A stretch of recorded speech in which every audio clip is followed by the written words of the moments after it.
Yo nunca me he ido del sector inmobiliario, o sea que si lo miramos así, pues llevo desde hace 30 años.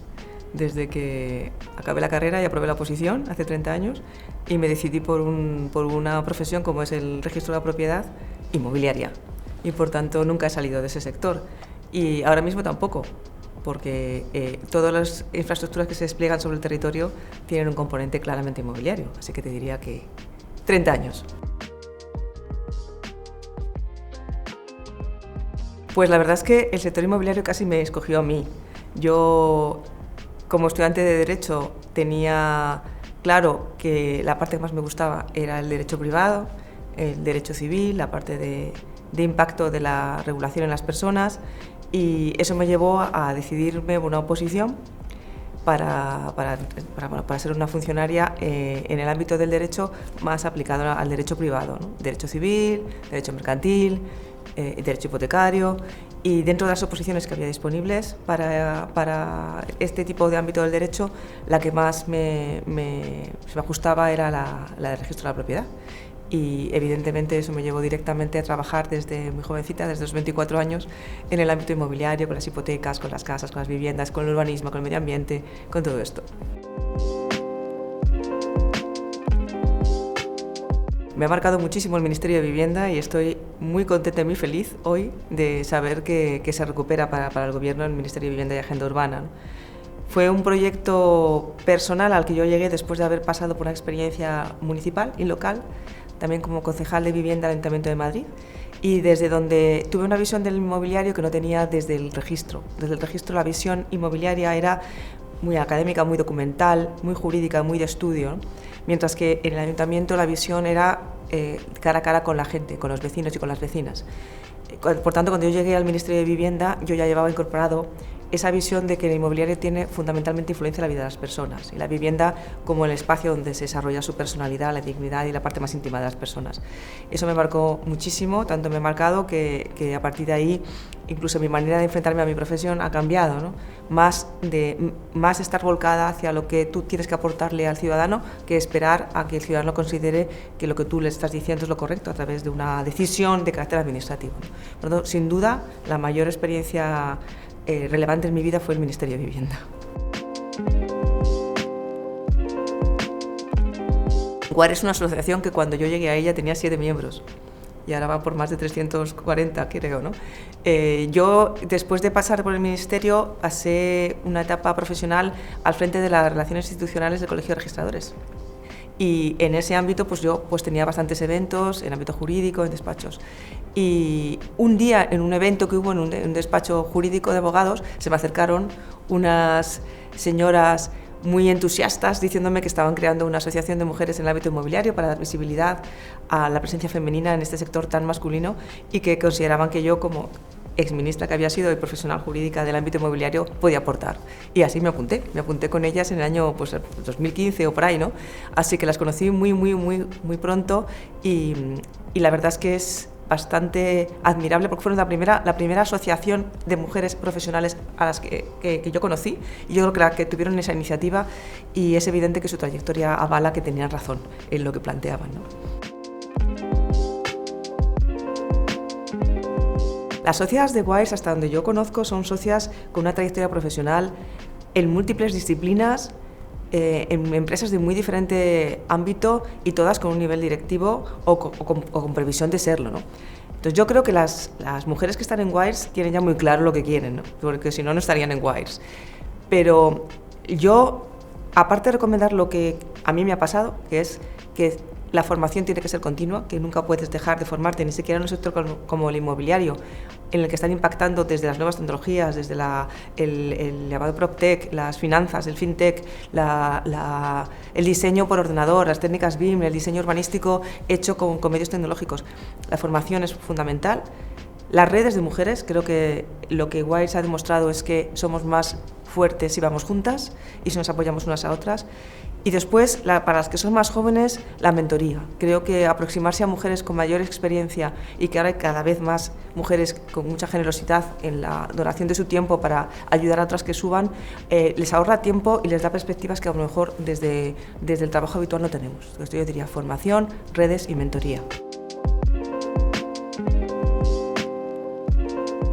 Bueno, Redella es una empresa que nosotros nos definimos como gestor neutral de infraestructuras esenciales. Infraestructuras esenciales que son fundamentalmente el despliegue de redes de muy alta tensión y la infraestructura complementaria sobre el territorio. Estamos hablando de redes de muy alta tensión de miles de kilómetros, hasta 45.000 kilómetros sobre el territorio español, que ocupan el territorio español. Y por tanto, nosotros no nos podemos entender sin el territorio, que claramente es suelo y por tanto es inmobiliario. Esto implica que nos impacta la misma legislación inmobiliaria, nos impacta la legislación urbanística, la legislación medioambiental, la legislación administrativa en los procedimientos de desarrollo del suelo, de la expropiación forzosa, las normas urbanísticas municipales y la legislación del suelo autonómico. Entonces, somos una empresa claramente inmobiliaria en el despliegue de nuestras infraestructuras en la parte eléctrica, ¿no? Y, por tanto, en ese sentido, muy conscientes de que el entendimiento con las administraciones locales, de carácter tanto autonómico como local y como municipal, es imprescindible para el despliegue de nuestra infraestructura, ¿no? Y esto nos lleva a una reflexión adicional, y es que cada vez más la opinión pública, la local, que es donde nosotros llegamos fundamentalmente al medio no urbano, al medio rural, porque no llegamos hasta las ciudades con nuestras infraestructuras, la opinión pública cada vez está más concienciada del poder que tienen para defender lo que ellos consideran fundamental de su vida, ya no solamente el medio ambiente, los ecosistemas naturales, sino también su ecosistema social, cultural, patrimonial. Y desde ese punto de vista creo que la ordenación territorial debería tener siempre en cuenta la rama energética.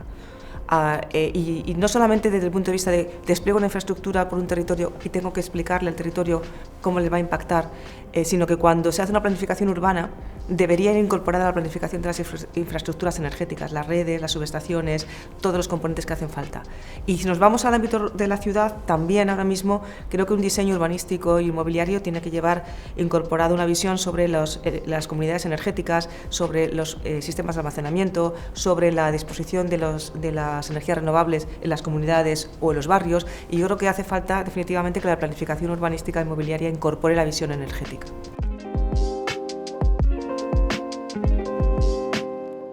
Si nosotros somos un gestor de infraestructuras críticas esenciales eléctricas y de telecomunicaciones, es evidente que la responsabilidad que nos corresponde en un contexto internacional donde el foco se pone en Europa en el desarrollo de estas dos grandes prioridades, la transformación digital y la transición ecológica, tenemos la responsabilidad de hacer lo posible, porque somos una herramienta que sin nuestro trabajo no se podría hacer efectiva esa transición ecológica de incorporar cada vez más renovables.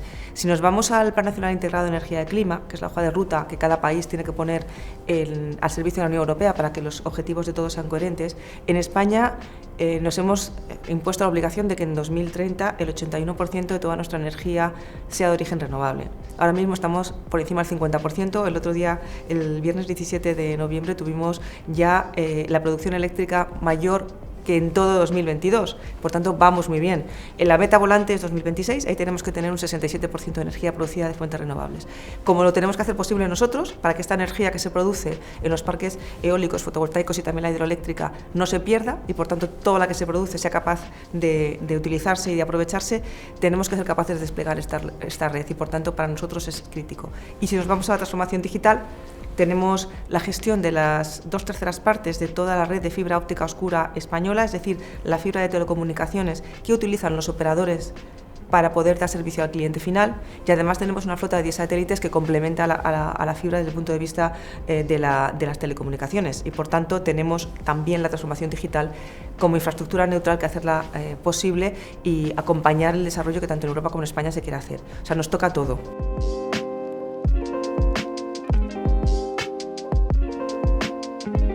Bueno, yo soy de una generación donde tuve el privilegio de haber disfrutado del trabajo de unas mujeres que antes de nosotras ya abrieron camino, ¿no? Y por tanto ahora tengo la deuda de gratitud con ellas y la responsabilidad con las que vienen detrás. Y tal y como está el panorama en que yo percibo, yo creo que es bastante unánime, una cierta regresión en los logros o en la conciencia social de lo que significa la incorporación de la mujer a todos los centros de decisión, pues yo creo que tengo la obligación de que el terreno que dejo detrás por lo menos no sea más estrecho, que el camino no sea más estrecho, ¿no? Que sea más ancho. Para mí es un honor estar entre este restringido club de mujeres que dirigen empresas en el IBEX 35, pero es verdad que hay muchas más mujeres en las que la visibilidad es menor y que están en puestos de enorme responsabilidad y de importancia, tanto a nivel, ya no digo político, que la ley las ampara, ¿no?, desde el punto de vista de las leyes de igualdad y de paridad, sino desde el punto de vista económico y empresarial y social. Y visibilizarlas es una obligación y que no se cierren sus caminos otra, ¿no? Entonces, para mí, aparte de ser un honor, es una responsabilidad. Y yo creo que nosotros como empresa estamos dando ese ejemplo.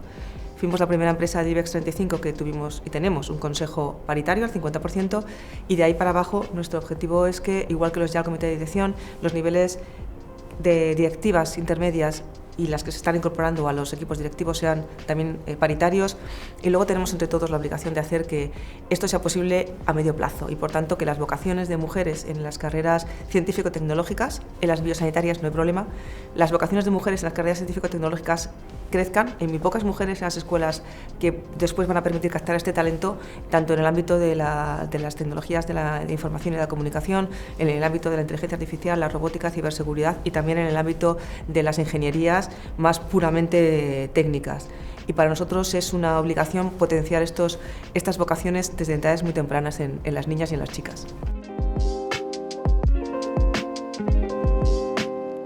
Pues es verdad que mi vocación ha sido de funcionaria pública. Yo soy servidora pública, el registro de la propiedad es una oposición de acceso al Estado, en el que ahora encuentro una excedencia, pero es verdad que toda mi trayectoria se ha marcado por una idea de devolver a la sociedad lo que la sociedad me había dado, ¿no?, y multiplicado, ¿no? Yo tuve el honor y la ocasión de estudiar mi carrera en una universidad pública con beca,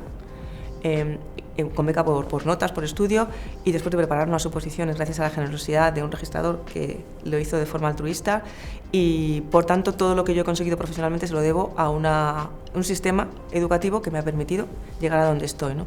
Y por tanto yo creo que el sector público es fundamental para conseguir que las personas tengan una igualdad de acceso a todos los puestos que hay disponibles en la sociedad, en base a su esfuerzo, a su capacidad, a su mérito, pero siempre desde la igualdad de oportunidades. Y yo creo que ahora que estoy en el sector privado, aunque con este componente de servicio público, creo que es necesario que tanto el sector público como el privado superen una cierta desconfianza que hay entre ellos. En el sector público se considera que el sector privado tiene como único objetivo la consecución de beneficios económicos, y del sector privado se considera que el sector público es ineficiente en su gestión. Y no es cierto en ninguno de los dos parámetros. El sector privado tiene una obligación para la sociedad, igual que lo tiene el público, con otro tipo de influencia, pero es evidente que el sector público puede ser muy bien gestionado y que sin ese sector no es posible que se desarrolle un mercado y unas empresas públicas solventes, coherentes, eficientes, y ahora mismo ya con una responsabilidad que va más allá de lo meramente económico de cuenta de resultados, sino social, medioambiental, en el entorno de una conciencia de capitalismo ético que implica que tengas que ser rentable no solo para tus accionistas, sino para todas las comunidades en las que impactas, una rentabilidad social.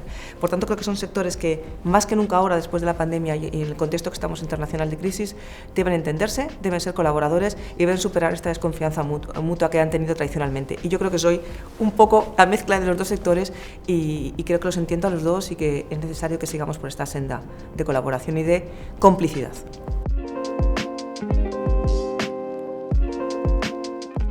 No te compliques la vida, no es serio. Yo siempre suelo decir que tengo una capacidad innata irreversible para complicarme la vida, y que cuando estoy entrando en la zona de confort doy la vuelta y salgo corriendo, ¿no? Entonces, es verdad que dar un paso al frente es todo lo contrario de lo que me decía y me dice mi madre, ¿no? Porque, hija, no te signifiques, hija, pues un poco aquella historia, ¿no? Yo le diría eso, le diría no te compliques la vida, que no me haría caso, y luego quizá necesitaría un refuerzo de autoestima, de que estás porque lo vales, porque te lo has ganado y porque puedes. Todavía soy de la generación en la que esta autolimitación es bastante generalizada, este famoso síndrome de la impostora, ¿no? Yo creo que ya con 55 años que tengo lo he superado, pero es verdad que es algo que con la juventud, con los 24... Yo probé la posición con 24 años y recuerdo que la oficina que yo llevaba entonces, llegaban los ciudadanos y le preguntaban al oficial, que era una persona ya pues, en sus 60 años, y le decían, es que me ha dicho la chica. Y le decía al oficial, la chica, la señora registradora. Pero sí, tienes siempre la idea de que tienes que hacer más, tienes que formarte más, tienes que valer más, estudiar más, y yo creo que le dirías a Beatriz, tranquila, puedes, te lo mereces, te lo has ganado, y con tu esfuerzo estás al mismo nivel que puede estar cualquier hombre, ¿no? Y sobre todo no te compliques la vida.